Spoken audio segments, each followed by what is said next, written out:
Bienvenue sur Philosophie bouddhiste, l'espace où les enseignements anciens rencontrent les défis modernes. Ici, nous explorons la sagesse du Bouddha pour cultiver la paix intérieure, la compassion et l'épanouissement. Tu as marché longtemps avec l'impression que ton cœur était prêt. Tu as attendu, prié, fermé les mauvaises portes, espéré que celle qui s'ouvrirait serait enfin la bonne. Mais rien ne s'est aligné.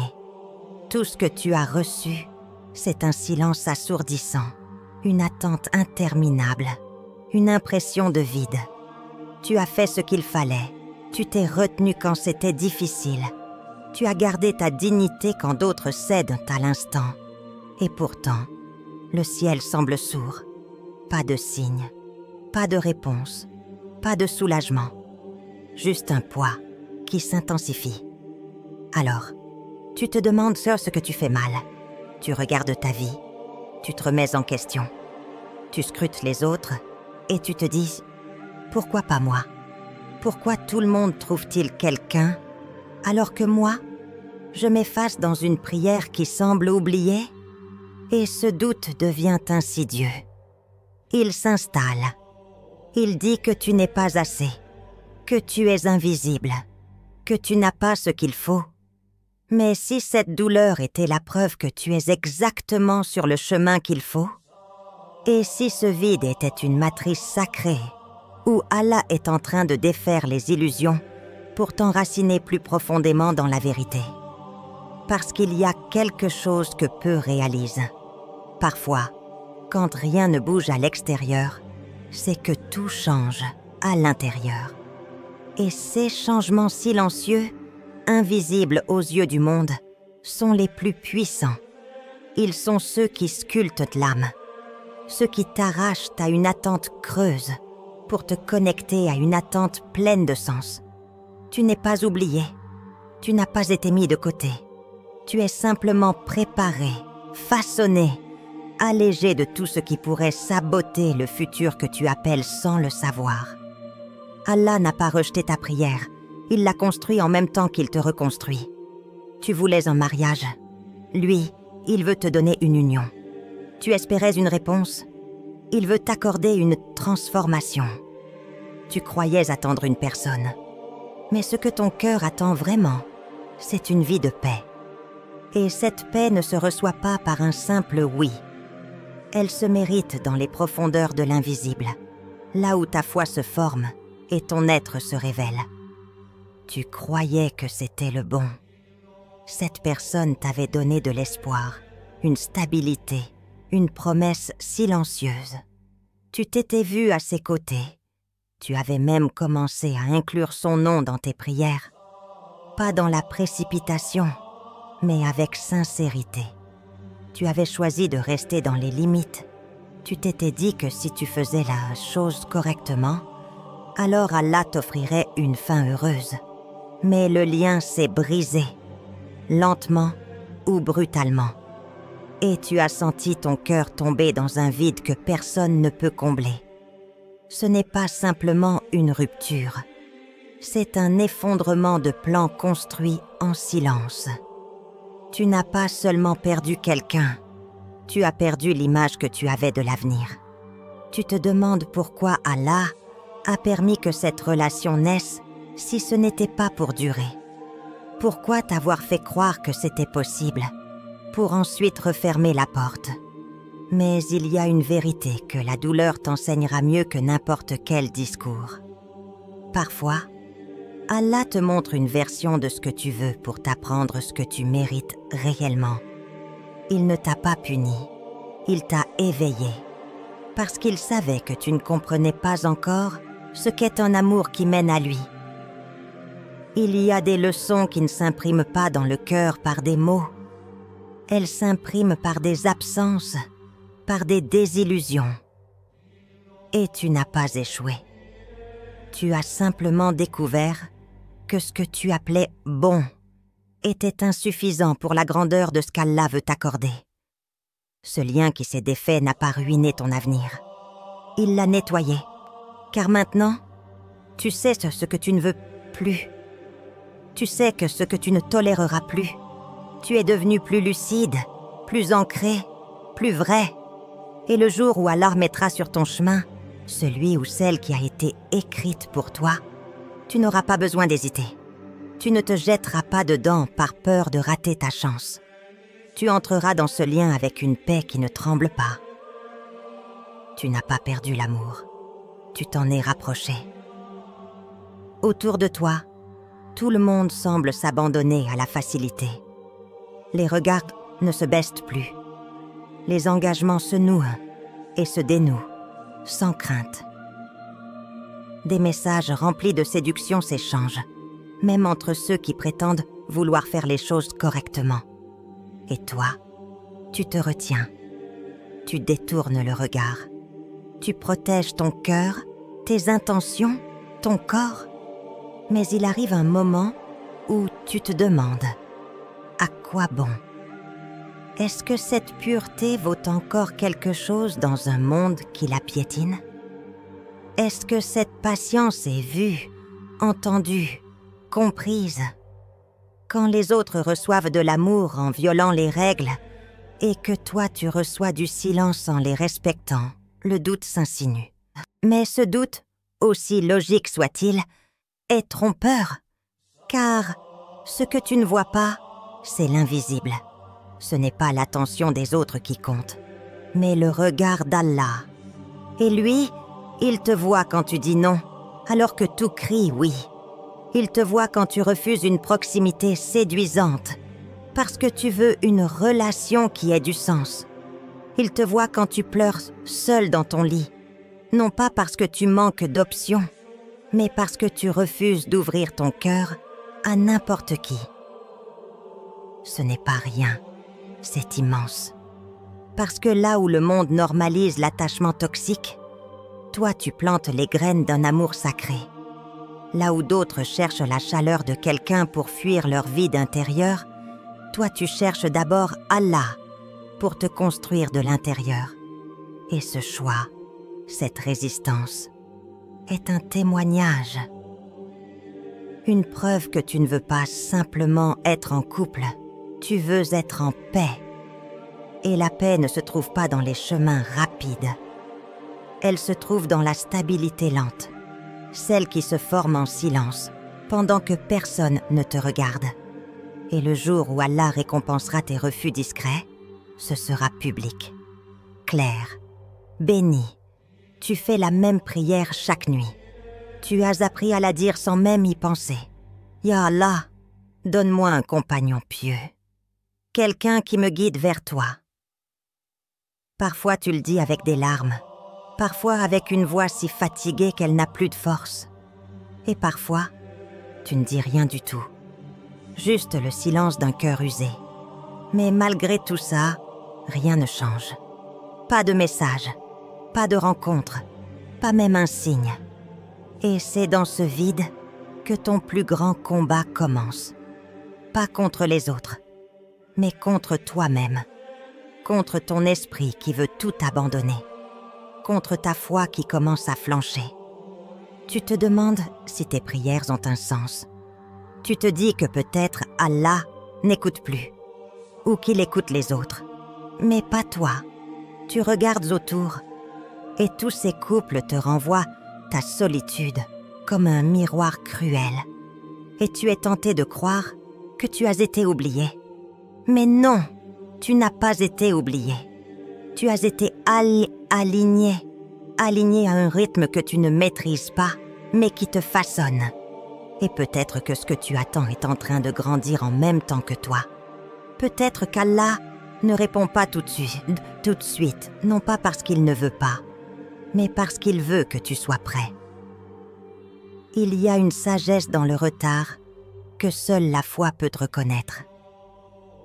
Parce que parfois, ce que tu veux recevoir doit d'abord être accueilli par une version de toi que tu n'as pas encore atteint. Et peut-être que cette version est en train de naître, lentement, douloureusement, dans l'épreuve même que tu traverses. Ne laisse pas le silence te mentir. Il ne signifie pas l'absence. Il est un langage divin, plein de préparation. Et quand le moment sera venu, tu comprendras que ce que tu attendais ne t'a pas simplement été donné. Tu l'étais devenu. Si tu t'es reconnu dans l'un de ces chemins, sache que ta solitude, ton attente, ta douleur ne sont pas vaines. Elles construisent quelque chose que toi-même tu n'aurais pas pu bâtir sans ce passage difficile. Et ce n'est pas juste un futur mariage qu'Allah prépare. C'est une version de toi qui saura en faire un havre de paix. Alors ne lâche pas. Continue à prier. Continue à espérer. Et surtout, continue à te transformer. Car ce qui t'attend n'est pas une simple réponse. C'est une destination. Si ce message a touché ton cœur, partage-le. Quelqu'un d'autre a peut-être besoin de cette lumière. Reste fort, reste pur, et souviens-toi, ce qui est écrit pour toi viendra à toi sans que tu aies besoin de le forcer. Tu as arrêté de parler, mais ton esprit ne se tait plus. Il répète, il ressasse, il compare. Tu vois un couple heureux sur une photo et ton cœur se contracte. Tu entends qu'une amie vient de se fiancer et tu souris. Mais quelque chose en toi se brise doucement. Tu n'as pas de rancœur, tu es sincèrement heureux pour eux. Mais tu ne peux t'empêcher de te demander pourquoi ce n'est pas ton tour. Et plus les jours passent, plus ces pensées prennent racine. Elles te poussent à douter. Pas seulement des autres, mais de toi. Tu commences à croire que peut-être c'est toi le problème. C'est là que l'épreuve devient la plus dangereuse. Non pas à cause de ce qui se passe autour de toi, mais à cause de ce qui naît en toi. Les doutes ne crient pas. Ils chuchotent. Ils disent que tu manques, que tu n'es pas aimable, que tu es trop ceci ou pas assez cela. Et à force de les entendre, tu les crois, tu les acceptes, tu les portes. Et ils deviennent une seconde peau. Mais ces pensées ne sont pas la vérité. Ce ne sont pas des intuitions. Ce sont des intrusions. Elles viennent de celui qui veut que tu te détournes d'Allah en t'éloignant de toi-même. Parce que plus tu doutes de ta valeur, plus tu t'éloignes de celui qui l'a gravé en toi. Plus tu crois que tu es oublié, plus tu ouvres la porte à l'oubli spirituel. Or Allah ne t'a jamais délaissé. Il n'a jamais cessé de te voir. Il n'a jamais cessé de t'aimer. Et ce combat intérieur, aussi rude soit-il, n'est pas une preuve de faiblesse. C'est une preuve que tu avances. Parce que celui qui ne marche pas ne trébuche pas. Et toi, tu trébuches, oui, mais dans la bonne direction. Alors la prochaine fois que ton esprit t'attaque, réponds par la vérité. Dis-lui que tu n'as pas été créé pour plaire à tous, mais pour être exactement ce qu'Allah a voulu que tu sois. Dis-lui que tu es toujours debout, même si c'est avec des genoux tremblants. Et rappelle-toi que parfois, les pensées les plus sombres précèdent les plus grandes lumières. Tu te réveilles et tu es seul. Pas seulement physiquement. Tu ressens une absence plus profonde. Ce n'est pas juste le manque d'une personne. C'est le sentiment que rien n'avance. Que tout le monde autour de toi construit, vit, célèbre. Et toi, tu attends encore. Pas seulement une relation, mais une stabilité, une réponse, une avancée. Tu regardes ta vie et tu te dis que tu es coincé, laissé en arrière. Mais si cette immobilité n'était pas un blocage, mais une retraite? Si ce silence n'était pas un abandon, mais une préservation? Car parfois, Allah ne te prive pas. Il te protège. Il te retire du monde pour t'élever. Il te ferme certaines portes non pas pour te frustrer, mais pour te former dans l'intimité. Parce que certains miracles ne se produisent pas devant une foule. Ils naissent dans le secret. Regarde ta foi. Elle est devenue plus solide. Ton cœur est plus sélectif, tes prières plus profondes. Avant, tu demandais un mariage. Maintenant, tu demandes une union qui te rapproche d'Allah. Avant, tu voulais quelqu'un. Maintenant, tu veux le bon. C'est cette transformation silencieuse qu'Allah orchestre loin des projecteurs. Et parfois, la raison pour laquelle tu n'as pas encore reçu ce que tu veux, c'est parce que tu ne serais pas capable de le porter aujourd'hui. Il faut une force invisible pour soutenir une relation visible. Il faut une stabilité intérieure pour bâtir un foyer extérieur. Et c'est cette fondation que ton isolement est en train de poser. Ne vois donc pas cette solitude comme une malédiction. Vois-la comme un atelier divin. Car quand Allah te retire du monde, ce n'est jamais pour te perdre. C'est pour te rendre à lui-même, plus clair, plus pur, plus près. Il y a une guerre silencieuse que tu mènes contre toi-même chaque jour. Ce n'est pas une bataille de surface, mais de profondeur. Tu avances, tu souris, tu réponds « ça va » quand on te demande. Mais à l'intérieur, tu t'effrites. Et ce qui te ronge n'est pas seulement l'attente, c'est l'accumulation. Des prières sans réponse apparente. Des promesses que tu n'as jamais reçues. Des rêves que tu commences à enterrer avant même de les vivre. Tu commences à croire que le bonheur, c'est pour les autres. Que toi, tu es juste destiné à vivre pour observer. Et tu penses que cette pensée t'appartient, qu'elle est rationnelle, normale. Mais elle ne l'est pas. Elle a été semée. Elle a été soufflée par une voix subtile qui veut te convaincre que l'attente est un échec, que la foi est inutile, que ta prière ne vaut rien. Mais si cette guerre est si intense, c'est précisément parce que tu es proche d'un basculement. Car avant chaque délivrance, il y a un vacillement. Et le shaitan connaît ce moment mieux que toi. C'est pour cela qu'il frappe plus fort quand tu es le plus vulnérable. Il sait que tu es sur le point d'émerger. Il veut t'en détourner à la dernière seconde. C'est là que tu dois t'accrocher. Pas à la promesse d'un mariage parfait, pas à l'espoir d'un signe, mais à Allah lui-même. Parce que c'est dans le cœur qui tient, même fissuré, que descendent les réponses les plus lumineuses. Et si tu sens que tu n'as plus la force, alors pleure. Pleure devant Allah. Dis-lui ta fatigue. Dis-lui ton découragement. Dis-lui ton vide. Et laisse ton cœur faire le reste.